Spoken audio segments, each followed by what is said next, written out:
मलाई मात्र यस्तै हो कि तपाईहरुलाई पनि त्यस्तै भएको थियो सुरुमा यो क्यामेरा समात्नु परेपछि त कम त लाज लाग्दैन त साथीहरु। हेलो एभ्रीवन, नमस्ते सबैजनालाई। आशा छ सबैजना सन्चै हुनुहुन्छ होला भनेर फेरि पनि तपाईलाई स्वागत छ मेरो अर्को ब्लगमा। मेरो ब्लग त्यस्तो इन्ट्रेस्टिङ त हुँदैन र पनि तपाईले हेरिदिनु भएको छ। हामी चाहिँ यहाँको बाहिर किन बस्यौं भनेर म भन्छु है त। आज चाहिँ हाम्रो क्याम्प थियो र अब हामी जाँदै छौं क्याम्पको लागि। हामी आइसकेको छौं हाम्रो लोकेसनमा। हाम्रो लोकेसन चाहिँ पुल चोकमा थियो। हामीलाई चाहिँ फोन पे अफिसबाट बोलाउनु भएको थियो। हामी त्यहाँ पुगेपछि उहाँले हामीलाई कति राम्रो ट्रिट गर्नुभएको क्या साथीहरु। सुरुमा जाने बित्तिकै तपाईहरु एकछिन रेस्ट गर्नु भन्दै चिया कफी लिनुहुन्छ कि भनेर उहाँले सोध्नु भयो। सोध्नु भनेको नै सबैभन्दा ठूलो कुरा हो र मैले एउटा पानी पनि लिए। हेर्नु न कति राम्रो सिस्टर। उहाँले चाहिँ हाम्रो फोटो खिच्छु भनेर आउनु भएको थियो तर मैले आफै उहाँको फोटो खिचिदिए। अब चाहिँ हाम्रो काम सुरु भइसकेको थियो। म र सिस्टर भएर अब चाहिँ हामी काम स्टार्ट गर्ने तर्खरमा लाग्यौं। म मात्रै रहेन रहेछु साथीहरु, लजाउने चाहिँ उहाँ पनि धेरै लजाउनु हुँदो रहेछ। मैले चाहिँ उहाँलाई पर्मिसन लिएर तपाईलाई भिडियोमा आउँदा त त्यस्तो केही पनि लाग्दैन नि भनेर सोधे। उहाँले पनि भन्नु मलाई त्यस्तो केही पनि लाग्दैन, बनाउँदा हुन्छ भनेर। बनाउनु भन्दा अगाडि त उहाँलाई पनि सोध्नु पर्यो नि त साथीहरु। हाम्रो काम चाहिँ सुरु भइसकेको थियो। के काम थियो भने नि साथीहरु, हामीले चाहिँ सबैजनाको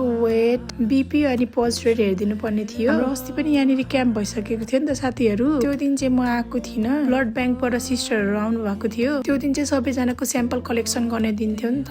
अनि आज चाहिँ उहाँहरुको ब्लड स्याम्पलको रिपोर्ट आइसकेको थियो, हामीले दिनुपर्ने थियो नि त साथीहरु। उहाँ पनि एकदम फ्रेन्डली हुँदो रहेछ। कस्तो मजाले बोल्नु भएको क्या साथीहरु। मान्छे भएपछि चाहिँ यतिको चाहिँ बोल्नु पर्छ क्या। कोही त कस्तो घुसघुसे हुन्छ नि त साथीहरु, हैन त। आफू पनि फेरि त्यस्तै पर्यो क्या साथीहरु। नचिनेको मान्छे होस् या चिनेको मान्छे होस्, म चाहिँ फ्याटफुट बोल्दिहाल्छु क्या साथीहरु। उहाँले हामीलाई सोध्दै हुनुहुन्थ्यो मेरो बीपी त लो देखाउँछ होला भनेर, तर उहाँको बीपी चाहिँ 110/70 थियो। तपाईहरुलाई के लाग्छ, राम्रो कि नराम्रो?